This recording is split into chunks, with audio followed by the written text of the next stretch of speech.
We talked a lot about men today. Like we're fighters. Like we'll pick fights over dumb shit just because we want to be contentious. So I guess I would say, pick your fights. That's a good fight. That's a fight worth having. If it's a fight for reclaiming and restoring masculinity like we're doing, that's a good fight. Pick something that's meaningful and significant to you. Dive into it, immerse yourself fully, go all in, use your masculine characteristics, and win that thing.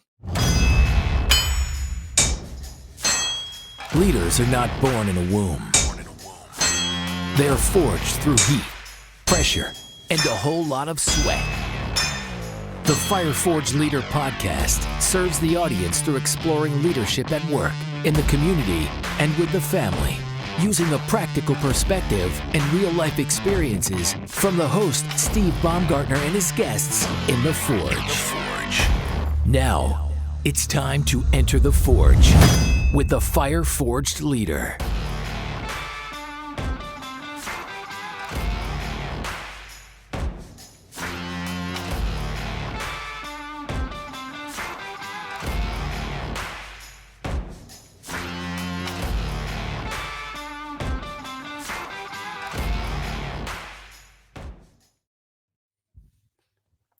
Hey everybody, welcome back. Today I'd like to introduce Ryan Michler. Ryan is a father. He's an Iraqi combat veteran and the founder of the Order of Man movement. Ryan grew up without a permanent father figure and has seen firsthand how a lack of strong, ambitious, self-sufficient men has impacted our society.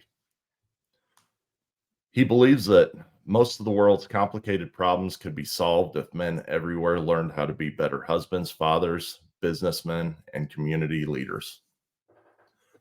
So you're probably wondering why I invited Ryan onto this series that we've put together on human trafficking and exploitation. It's a pretty good question, to be honest with you. But it's because as I followed this road of exploitation and trafficking, the more times than not, it leads back to men that have poor behaviors, men that are toxic, I guess you'd call it. But I also think that men are the solution to this issue.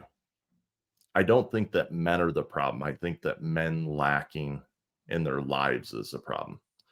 So with that being said, welcome to the show, Ryan. As I talked about earlier, if I got anything wrong in there, please correct me or add to it as you see fit.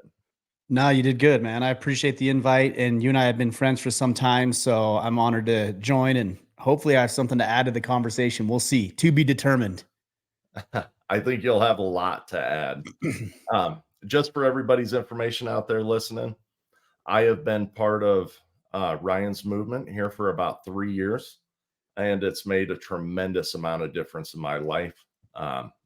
It's helped me to become a better father, a better husband, and overall just better in my community. So that's why I really wanted to invite Ryan on, because I've seen how his system has made such a difference in a lot of men's lives. So we'll get to that. First, can you kind of give us a little bit of your background, Ryan? Yeah, my personal background or a background of the business, or what would be best, most advantageous? Let's go for a personal background to start with. Okay. Because I really want you to walk through, and get to where you're at today. Yeah, I'll do the quick version. I grew up like a lot of us. My mom raised me primarily on her own. My sister and I had a couple father figures come into my life. They weren't real stellar examples of what it meant to be a man, at least from where I sit. I didn't know then, but I know now. As a young boy, you don't, but at some point we have to grow up and take ownership of that. And I realized that these are men who, I think both of them actually probably had to your point earlier about the problems with men. I think both of these stepfathers that came into my life probably had some early childhood trauma that they hadn't resolved, which poured into their poor behavior, alcoholism, verbal and emotional abuse. And that's what I learned. That's who I learned from. My father, who was an alcoholic, one of my stepfathers, who was an alcoholic. and then another stepfather who's verbally and emotionally abusive, not towards me necessarily, but that ire was always directed at my mom and my sister predominantly. So yeah, I didn't really know I had an issue. I saw a lot of my friends, they were doing like going on campouts and throwing baseball with a white picket fence. I'm not sure that was real or not, but at least that's the image I had created in my mind of these relationships these boys, these friends of mine had with their fathers. And it was something I always longed for. And so I just live life. I had some good coaches come into my life in high school, one of which, Matt Labram, I'm still a friend with today. I joined the military fairly early on, so I got around other noble, righteous men. And that's not to say everybody in the military is noble and righteous. Let me just be clear on that. But I think generally speaking, they have a service-oriented attitude and care about tradition and care about virtue and values and right and wrong. And so I learned a lot from my military brothers. And then from there, I really went out on my own. I did a lot of retail and some different odd jobs, landscaping, pizza delivery. I mean, retail. I did everything.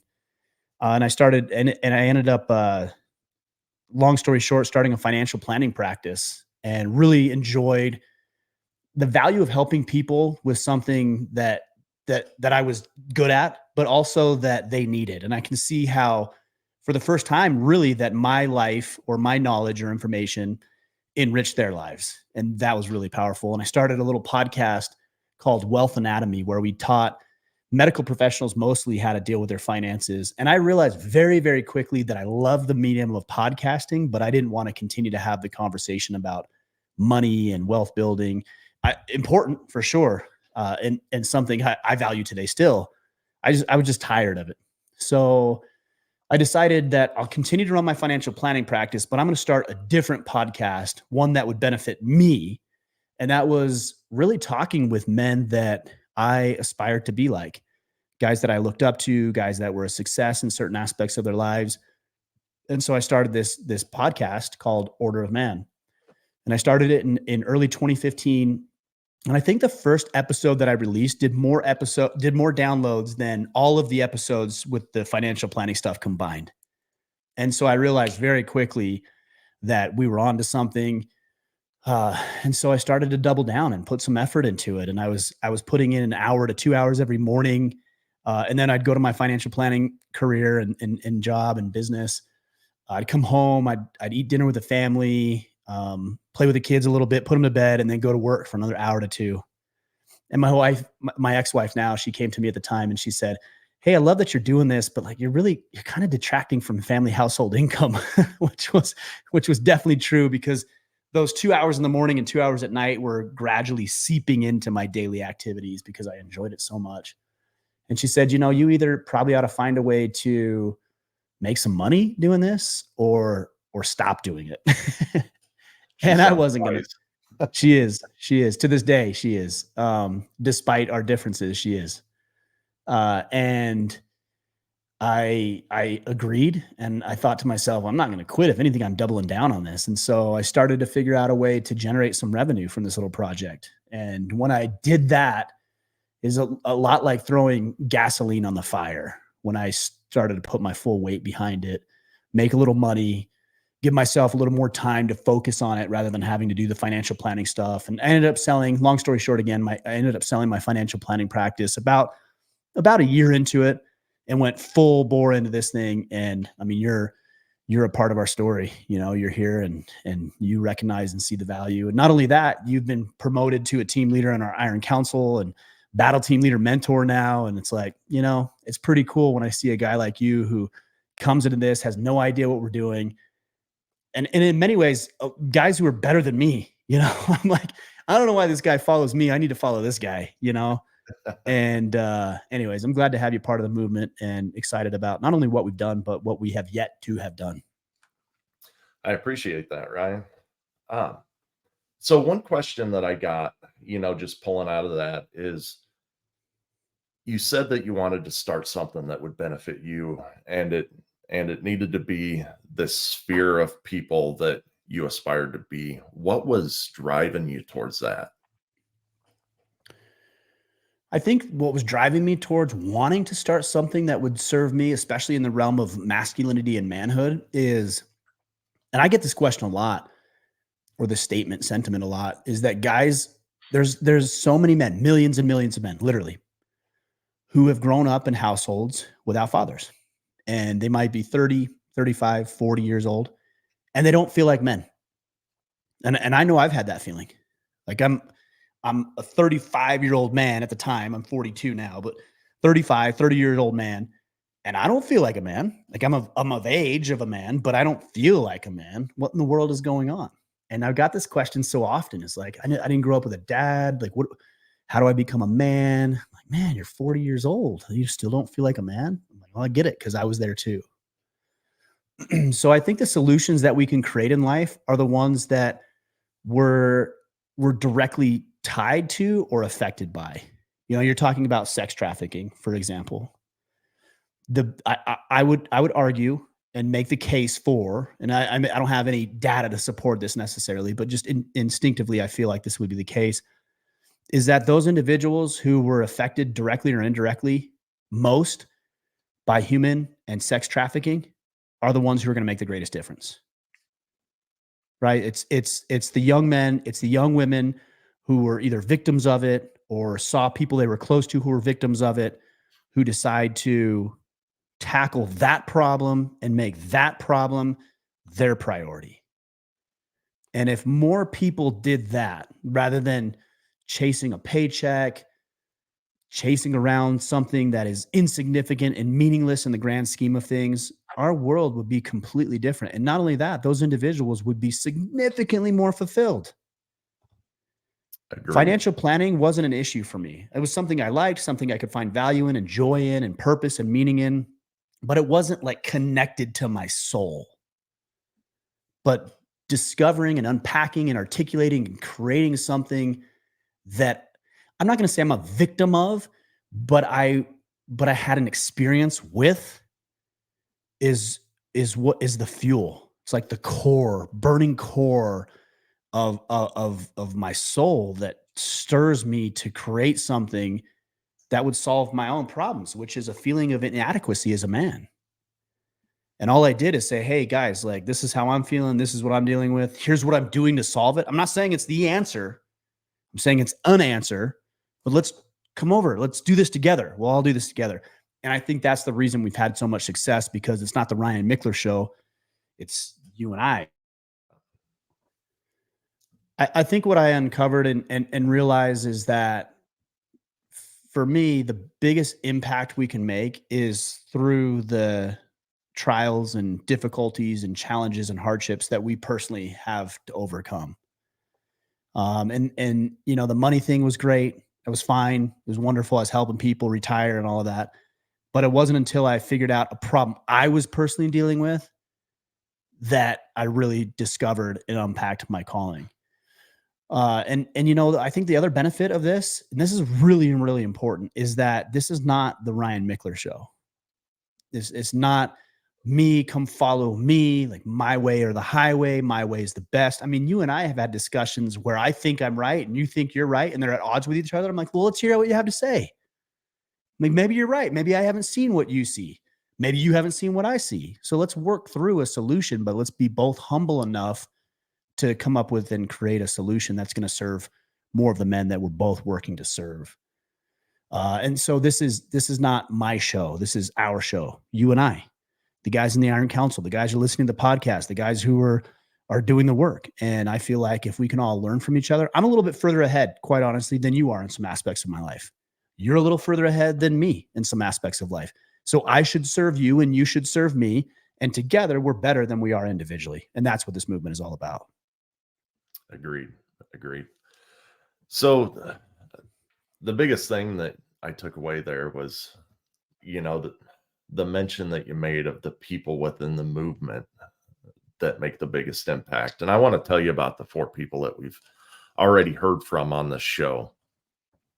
People who are survivor leaders in this trafficking realm. So Kristen Vaughn is a wonderful lady, lives out in Virginia, and she grew up in a great house, right? But she had some undiagnosed ADHD and some different things that she personally felt was wrong with her. And because of that, she was unmedicated and she was lonely and, a lot of different things. She went off to college. Uh, and this man used these women to befriend her at a bus stop when she was waiting for the bus to go to college, and then ultimately got dragged into this trafficking realm. Mary Jo Ross, on the other hand, was trafficked by her father in a generational satanic cult, which is, there's some real depth on that one, but it was her father and grandfather and brothers, and there was just a lot of men in that picture. Kalila Riga was actually sold by her mother in Las Vegas through a crooked judge and lawyer to a South American couple. I don't want to say family, who then the father trafficked her to John's down there. And then Linda Harlos was the mother of a young lady who got gang raped, then shunned because everybody called her a liar. Of course, she got pregnant out of the deal, so she obviously wasn't lying. And then through that, she had this gaping hole of, I have no community or friends or anything like that, and ended up having her knight in shining armor come and rescue her that actually started trafficking her. Jeez. Yeah, so there's some wicked stories, right? Some wicked stories, and these are 4 of them. And these people are out there every day beating the drum about trafficking. But once again, back to the mission of this episode is every time it comes back to a man.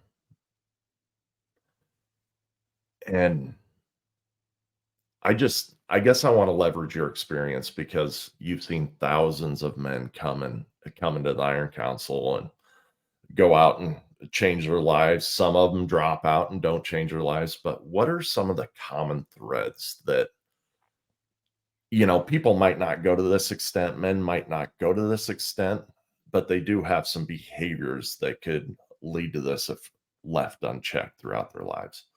So I want to talk a little bit about that.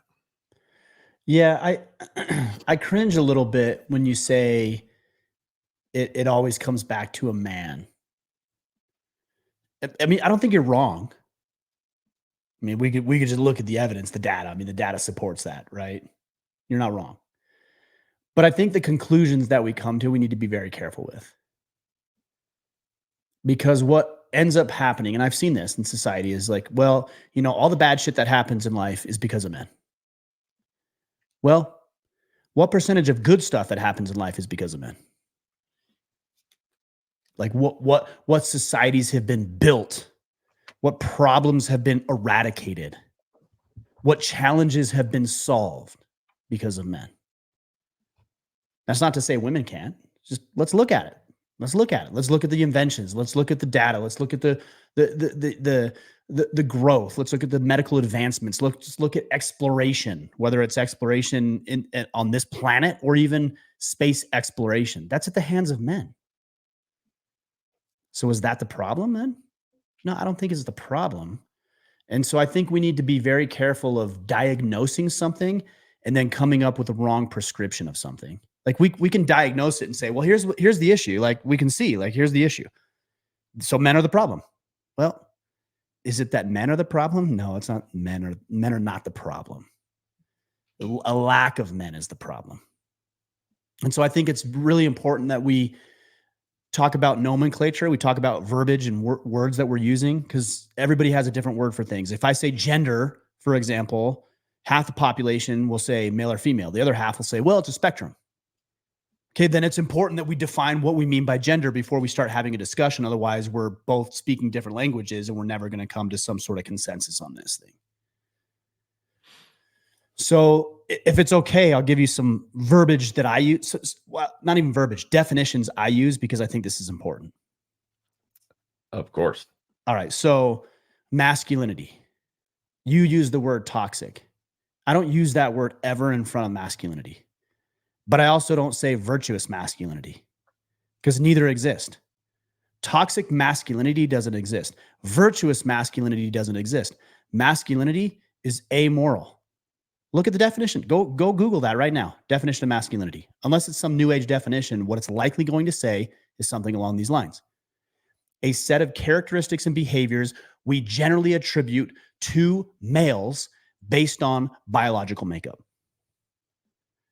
There's no morality in that. It's just biology. So if we look at biology of masculinity, it's dominance, it's strength, it's stoicism, it's aggression, it's competitiveness, propensity for violence. Everybody on the planet would agree, if they're being honest, they would agree that would generally describe a male more frequently than it would a female, right? Agreed. Now, let's look at this. This will tie into human trafficking. If I'm walking down the road and I see a beautiful woman that I'm attracted to, and I follow her, and she turns the corner into an alley to go to, take a shortcut to the grocery store or wherever she might be going, and I decide to physically or maybe even sexually assault her, I think we would all agree that my propensity for violence or sexual dominance in that circumstance is an unhealthy use of my masculinity. Agreed. If, on the other hand, I see somebody following this woman into a dark alley and she starts to scream, and I go there and I interject and I decide to injure this person so that I can stop him from assaulting this lovely young woman, that's a propensity for violence, something more characteristic of men. I think we all agree that use of masculinity is virtuous and righteous and good. So which describes masculinity? Both? Neither? It's not a definition of masculinity. It's both. Yep. If we're using that definition I gave you earlier, it's both a propensity for violence, a propensity for sexual domination, a propensity to procreate, a propensity to take what we want because we have the power to do it. It's just masculinity. The differentiating factor is manliness. And this is a different word completely. Now, manliness is your ability to harness masculine characteristics for the positive outcome for you and the people you're supposed to lead, protect, serve, and provide for. So the second guy who went in there to protect this young woman who he didn't know, we would all say that guy's manly. That's a man's man. That guy went into danger. That guy has courage. That guy has strength. He has conviction. He's virtuous. He's righteous. And that's a proper use of his masculine characteristics. And so we'll see, I'll ask, what is a man? And guys will say, oh, somebody with a dick and balls. Well, my sons they fit that category, but they're 15, 12, and 7. I don't call them men. Do you? They're not men. Nope. There's something more to it. What is it? It's the application of masculinity for the positive benefit of other people. And that is, to me, what it means to be a man. It's not just biology. It's something more. I really think it's important that we have this discussion, and I wish everybody would just agree with me because I'm right. But if we all agreed with that and we started operating from that framework, we would be able to differentiate the guys who you're talking about that perpetuated these heinous acts. We wouldn't say they were men. We would shun them. We would do everything that we can to rid this behavior from society. And you know what? All the guys, I don't know about these ladies. I don't know the situation. I'd be willing to bet that somewhere along the way, a righteous man or men interjected and rescued these women from this situation. So you could say men are the problem, but you could also easily say men are the solution. Correct. So I do want to make a clarifying remark there. I did make sure that I use toxic behaviors because I don't believe that all men are naturally locked in. Yeah, and I don't. I'm glad you cleared. And I don't think you meant that. And so I didn't hear you say behaviors because when I hear toxic, my ears turn off. Oh yeah. But I appreciate you clarifying. And I know that you didn't mean that all men are toxic, but there is a large contingent of people who believe that because of isolated experiences at the hands of men, fathers, brothers, strangers. This happens a lot with women. I know women who, have been raped, molested, abused by close fathers, people that are close to them. And now they have this chip on their shoulder against men. And it's interesting because they'll meet me, and I'm not trying to toot on my horn here, but they'll meet me and they're like, this is weird because you're manly, but you're not acting like a man. I'm like, no, I am acting like a man. The guy that assaulted you, the guy that treated you the way that he treated you was not acting like a man, but I am. And so this is where the disconnect is. You think men act like that. That's not manly behavior. What we're doing here is manly behavior. Agreed. So I want to share a little bit of my experience with you, Ryan, and I'm not sure if you know this, but I've been married twice. My first divorce, or my first wife in that divorce, I was heavy duty using drugs. It was totally on me. She had her problems, of course, but the reason why the marriage dissolved was entirely because of me. I was also a very angry sort, and I carried that on into my second marriage as well for probably about the first 6, 7, 8 years. So I think that, just talking about that, every man can have two sides to him. Doesn't necessarily have two sides, but can really have two sides to him. Would you agree that that's true? I agree with the sentiment, I think, but I don't agree with that verbiage. I don't think we have two sides. I think we are just who we are, and it's our job to temper ourselves. But I think I understand the sentiment you're making. Okay. So that leads me to, just like what you were saying about yourself, that you had this gap that drove you towards finding out more, becoming better. But I also think that gap can lead people down the other path. Oh, for sure. And set them on this crash course. So I guess that was where my question really came from, is what kind of behaviors or traits in dealing with men do you think that there's that fork in the road? Are there certain things that you see that are kind of common that, some people veer off this way, some that, take it and really make themselves stronger in their manliness? Yeah, for sure. And I'll get specific, but let me answer by saying all the things that make us great are all the things that can make us horrible. Mm.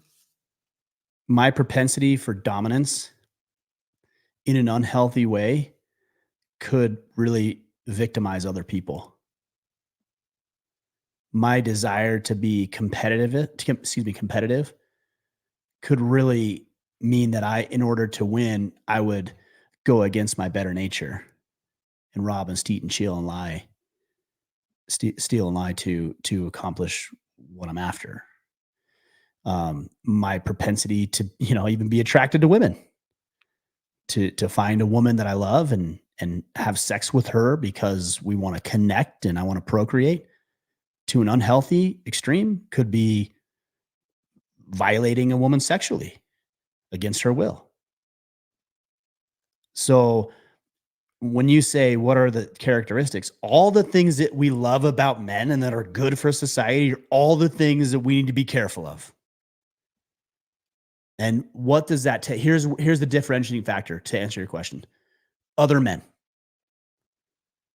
A boy who grows up without a father in his home or in his life has a greater likelihood of drug and alcohol abuse, has a greater likelihood of suicide, anxiety, and depression, has a greater likelihood of running away from home, has a greater likelihood of not graduating high school and college, has a greater likelihood of ending up in prison, has a greater likelihood of committing violent crimes, has a greater likelihood of committing sexual crimes.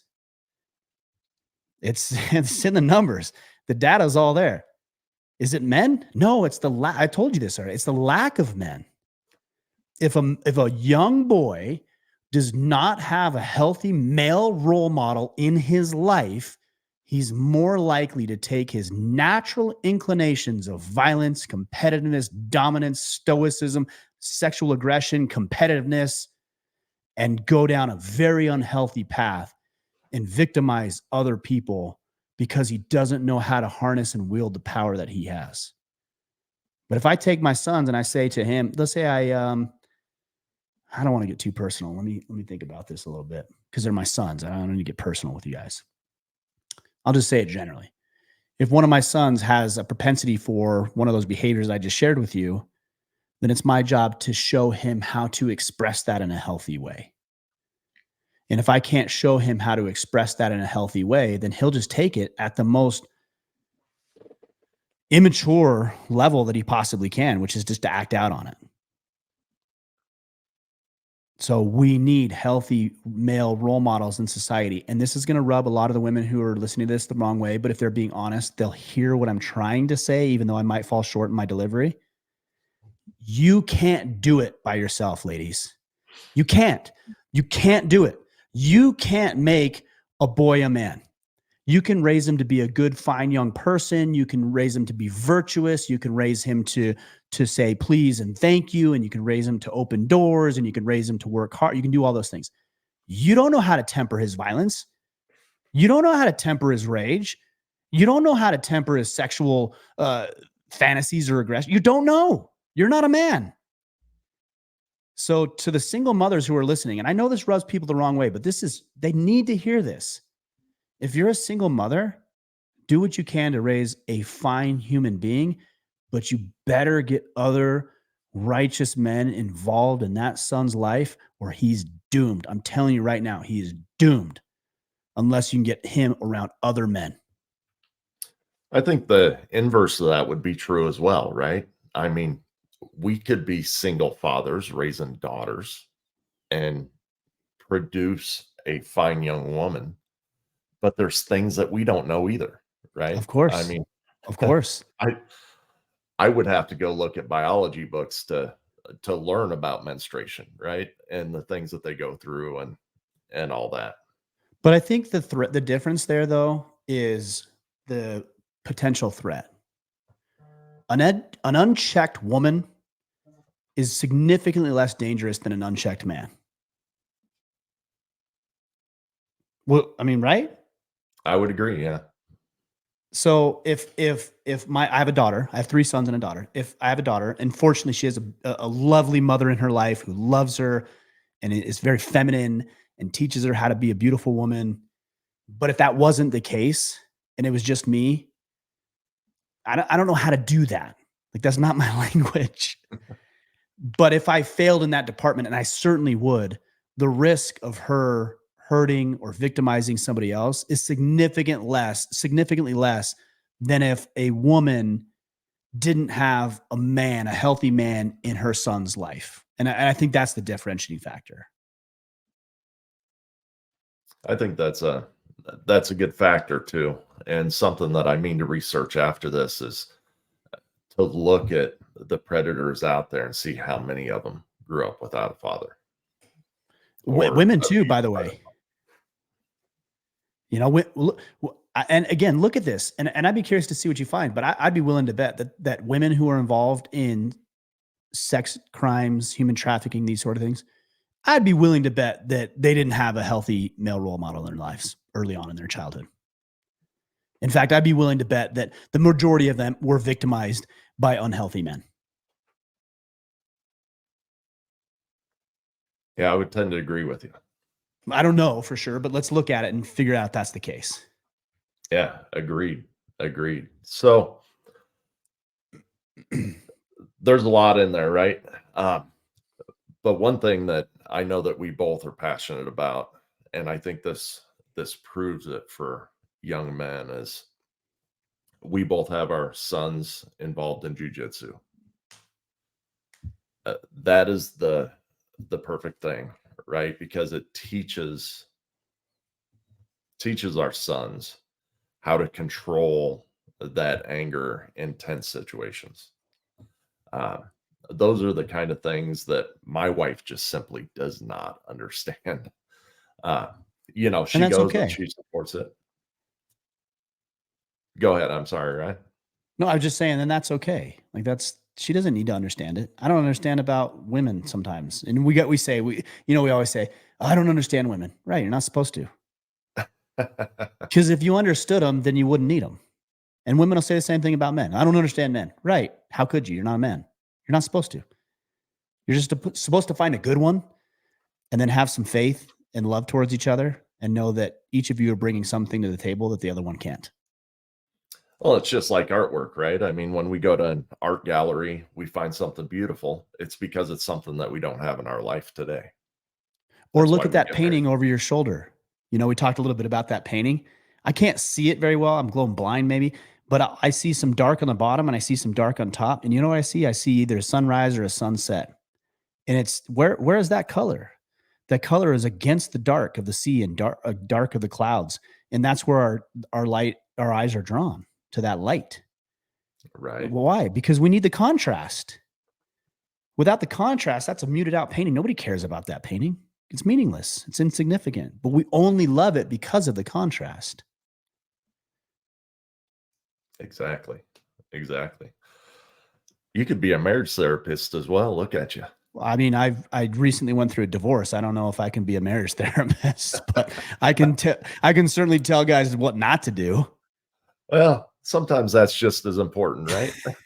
Don't do what I did. Isn't that a weird thing about life though? It's like, and I found this to be true of my own. I mean, I let's just call it like it is. I make a living and I've created this movement off of, these concepts of the nuclear family and honoring women and raising a family in righteousness. And I don't have that anymore. I'm a divorced man. I'm a single father of 4. Like you, my own making, my own doing. It doesn't make what I'm saying wrong. It just highlights the difficulty. Even if we know what we should be doing, there's still so much challenge in carrying through and following through on it all. We've got to stay vigilant. And if we don't, we run into situations like you and I both have over the years. Yeah. And it just shows that you're human after all. Believe it or not. That painting on the wall right there does not depict me. Well, it does. It's the guy. It's Peter who's falling in the water. That's who it depicts. Agreed. That's who I identify with as well. I don't know if I would have got naked first before I jumped in the water, but anyway, I digress. Is that the story? He got naked before he got in? Well, he stripped off his outer cloak, right? He was in today's world. I'd be standing there in my tighty whities, right? He was hedging. He knew he was going to drown, so he didn't want to get his clothes wet. We shouldn't be hedging either. So there you go. So I guess to flip this, right? We all have this propensity to be great masculine men as well. So you've been perfecting this for 8-9 years now, right? This whole movement, as well as the Iron Council, working with other men to really put a platform together. So let me just leave it open-ended. What does it take for men to really step up and be that model for others to become what they're meant to be? Well, you said we have this propensity to become great men. I don't think that's true. I think we have a propensity to be complete piles of dog shit. Like biologically, we'll lie, we'll steal, we'll cheat, we'll rob. Like, we'll do whatever we can to make sure that we are taken care of. That's our propensity. I call it the natural man. He'll do whatever he can to get everything he can without putting forth the effort, putting forth the work. He'll lie, he'll cheat, he'll steal, he'll do all the things we just talked about so he can get his at the expense of other people. That is our propensity, is the natural man. In order to be great, to your question, we have to fight against that guy. We have to rally against that guy. And we have to realize that although I would love to have all the results without the effort, I'm not going to do that. I'm not going to shortcut. I'm not going to shortchange myself or other people. I'm not going to steal from other people. I'm not going to take advantage of other people. I'm not going to manipulate other people, because I'm going to do this the right way. And if I do it the right way, then I'll have faith. We're talking a little bit about faith. Then I'll have faith that everything will be okay. That I'll get mine. Zig Ziglar in the sales realm once said something to the effect of, if you help enough people get what they want, you will inevitably get what you want. And I think that's true. If you do, just broadly speaking, if you do enough good in the world for the right reasons, you're going to be taken care of. You'll be fine. But we flip it on its head too often and we think, I got to get mine. You hear people say that. I got to get mine. I got to get mine. Mm. They don't pay me enough for this. Well, that's not my responsibility. That's all the natural man speaking. And there might be isolated experiences. And you know what? If you live a righteous life, people will take advantage of you. People will manipulate you. You won't always win. You'll get passed over for the promotion at times. That beautiful woman that you love won't love you back. Like, that's going to happen. That's just the cost. It's the cost of living a righteous and noble life. So I wouldn't say we have the propensity for it. I would say we have the opportunity for it, but it's up to us to decide if we want to step into that or not. And so what does it take? That was your question. What does it take? Well, it takes intentionality. You went through and you explained everything that you have behind you, and everything that you have behind you had intention behind it. It's like, I have this painting because of this. I have this bust because of this. I have this statue because of this. I've got this compass because of this. And everything you put, you've got the hourglass there, memento mori. Everything that you put there has a purpose and has a reason. So every time you see it, it reminds you to be a different man. Memento mori. It reminds you, hey, you know what? My life is finite. I better do some good shit today. And that's what it takes. It takes these reference points. It takes intentionality. It takes focus. That means every day you wake up, and I've got mine right here. You wake up and you fill this out. This is our battle planner. You're well-versed in our battle planner. I don't care if you use our battle planner or something else, but every day you wake up and you plan out your day. Here's what I'm going to do today. You at the end of the day, you go through it again. You're like, hey, what did I do? Well, I did about 80% today. Maybe I can do 82 tomorrow. And then the other thing I would say that's really important that a lot of guys overlook is you better get yourself around other men. Because if you can't be around other men, and we talked about this earlier, then you're going to default to your primal instinct, and your primal instinct is not right. It's not good. It's not good for you. It's not good for other people. So you need to get around other men who are righteous, who are moral, who are capable, who are wealthy, who are fit, who are strong, who are good family men. Everything that you want is available, but you got to put yourself around other men who have it, because they're going to teach you how they got it. And so if you can be intentional and put yourself around the right men, you're unstoppable. And that's going to be hard for some of these guys, growing up without fathers, and that's an increasing rate in today's world. So how would you suggest that someone does that? Imagine someone just moves into a brand new town, and they need to get around other men. How would you go about doing that? I'm gonna brag here, and somebody's gonna call me on it. You drop me into a new town, I'll be the mayor in 12 months.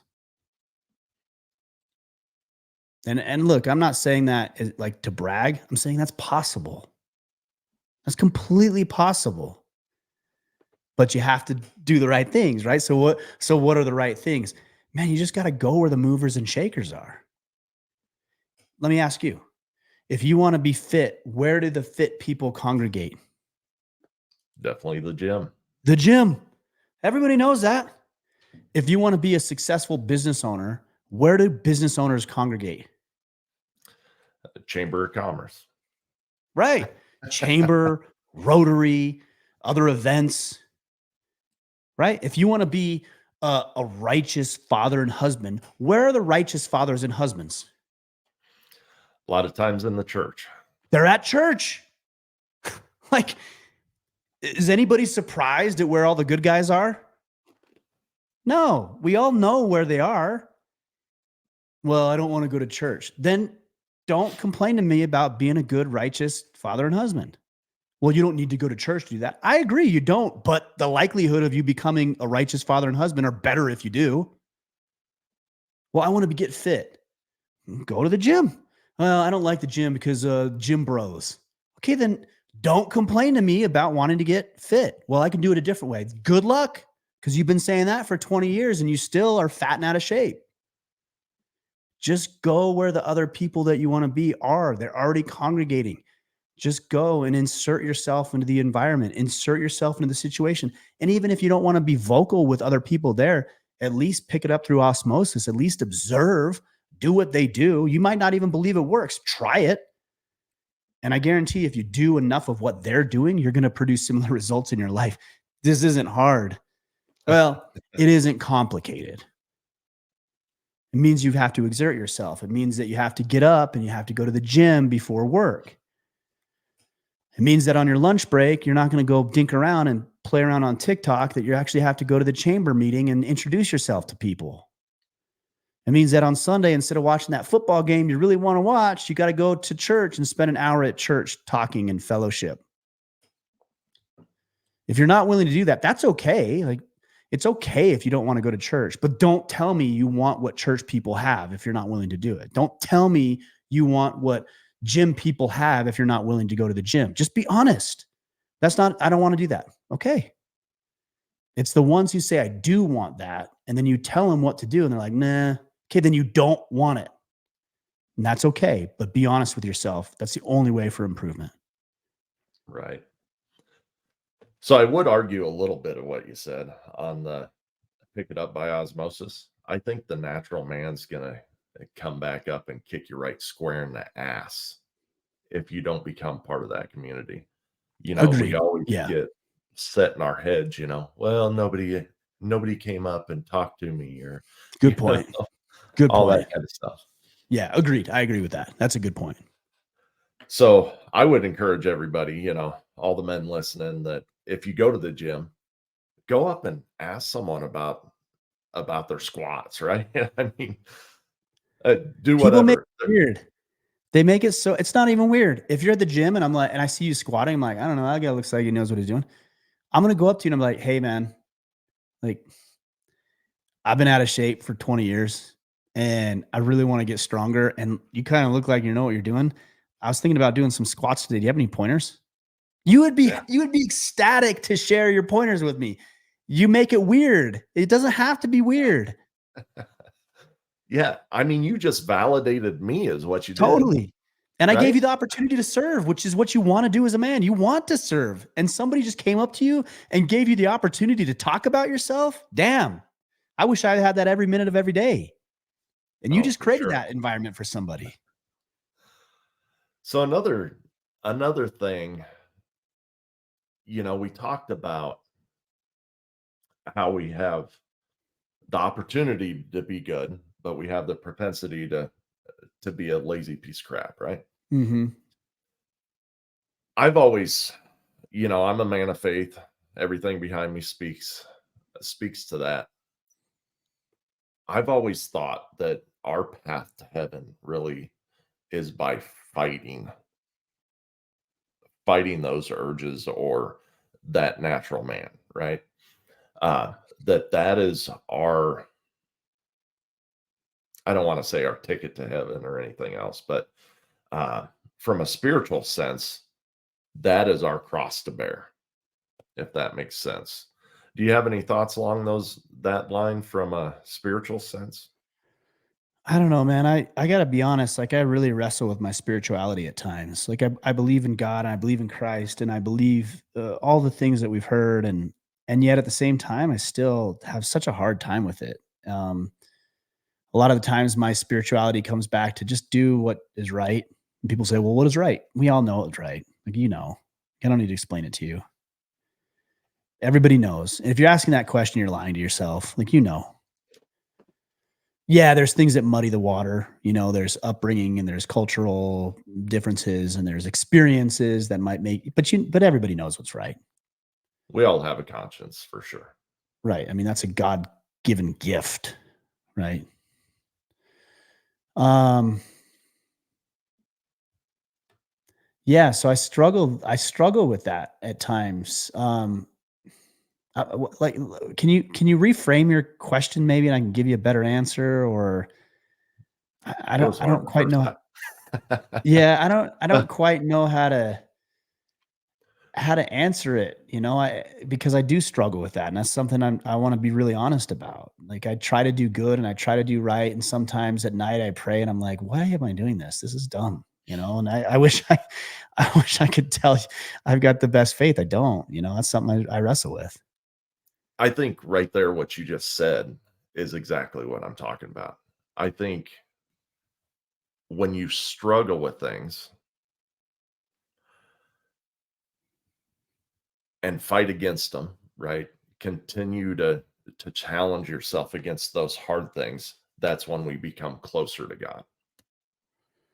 Yeah, I Does think that we make more are. I sense? mean, yeah, I think men are we are supposed to fight. Like, we are supposed to rise up. We are supposed to look at challenge and adversity instead of run away and cower. We're supposed to stand up and make ourselves capable of dealing with it. Mm, If even if it's not a spiritual perspective, just the fact of confronting something that was hard for you is going to make you feel better about yourself, which is going to lead you to taking more action down the road. So yeah, it is a constant battle. That's why a lot of our verbiage is battle, battle, a Right. battle ready program, battle planner. It's a constant battle. And people challenged me on this very early when I started. Well, not everything's a battle. Really? What part of life is not a battle to you?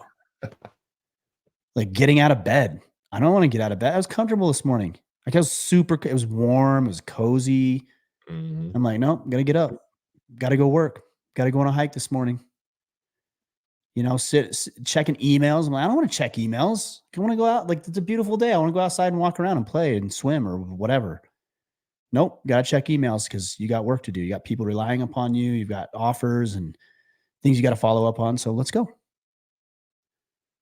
Even doing a podcast. I was excited about the podcast, and yet I'm like, oh man, like podcast. Like what? Like, is there something else or an excuse? It's like everything's a battle, right? I'm hungry. Well, I guess I better go to the fridge and make dinner. Or you can take the easy path and run down to Del Taco, but that's not going to serve you. So you got to battle for the right decision, which is go cook a steak and cook some vegetables and, enjoy. So I choose to Del look at it Taco does like that. sound good though. Oh, it sounds amazing. I would wolf. I have to resist that. I have to fight. It's right down the road. They just put a new Del Taco. I'm like, why? Why did you do that to me? I saw it. I saw it for months, them building it. I'm like, it's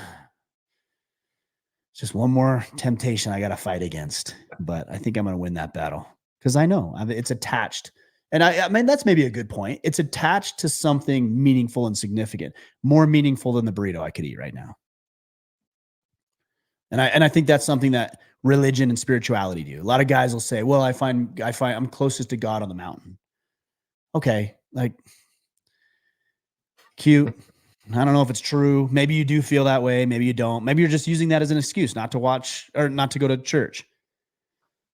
I don't know. I'm not going to judge why you're saying that. It's not for me to decide. You can take that up with the guy that you say you're closest to. But I think being around good people who are all bound in the same mission, reminding you of your promises and your covenants with God, like, I think that's a pretty good thing. If it takes an hour out of your day so that you can be reminded what you should and should not be doing, I think that's a pretty good decision. So, I don't know. Agreed. And Agreed. people will say, well, religion has created all these problems in the world. And yeah, well, that's not God. That's just man making mistakes, doing dumb things. And I think if we look at it in the grand scheme of things, going to church, hearing a message of redemption and righteousness is probably a better decision than whatever football game's playing today. Agreed. So I think, that whole debate on, the church is done a ton of wrong things. Yeah. So has everybody in course. the whole So have I. dang world. Yeah. I've done a Could you ton not of learn anything from what we're doing? Of course you could, even though I've done a lot of wrong things. 1000%. So, just kind of wrap this up. There's, we got to fight against the natural man. When the people aren't fighting against the natural man, that's when we have these types of issues that escalate, right? Uh, it goes unchecked for too long, but we're meant to fight against that natural man. We're meant to struggle. And in the struggle is where we find that greatness. So I really encourage everybody to check out different programs, whether it's Ryan's or someone else's.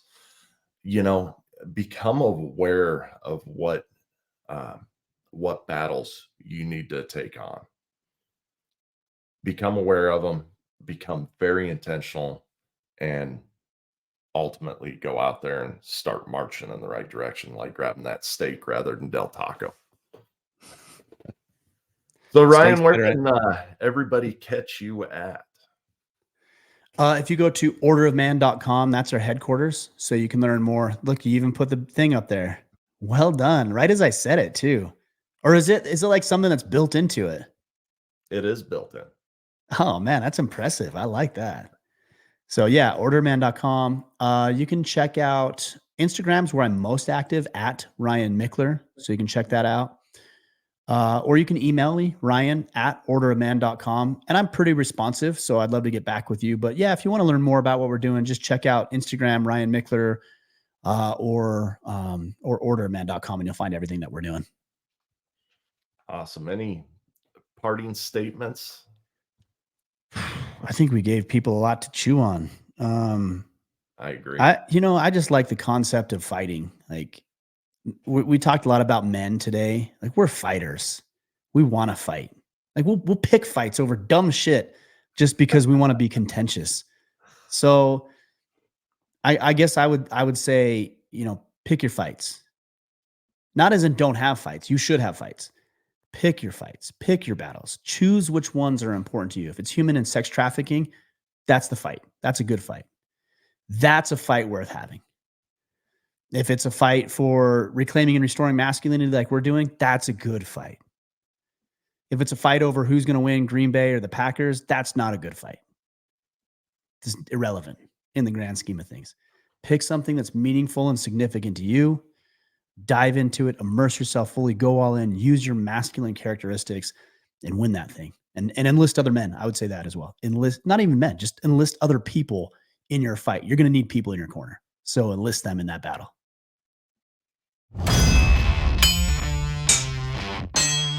You have just experienced the heat and pressure of the forge. Remember, words without action are meaningless. Now, after the heat of the forge, shape your thoughts, quench your brain, then put your new tools to use, adding to your leadership. Tune in next week for more lessons from the forge.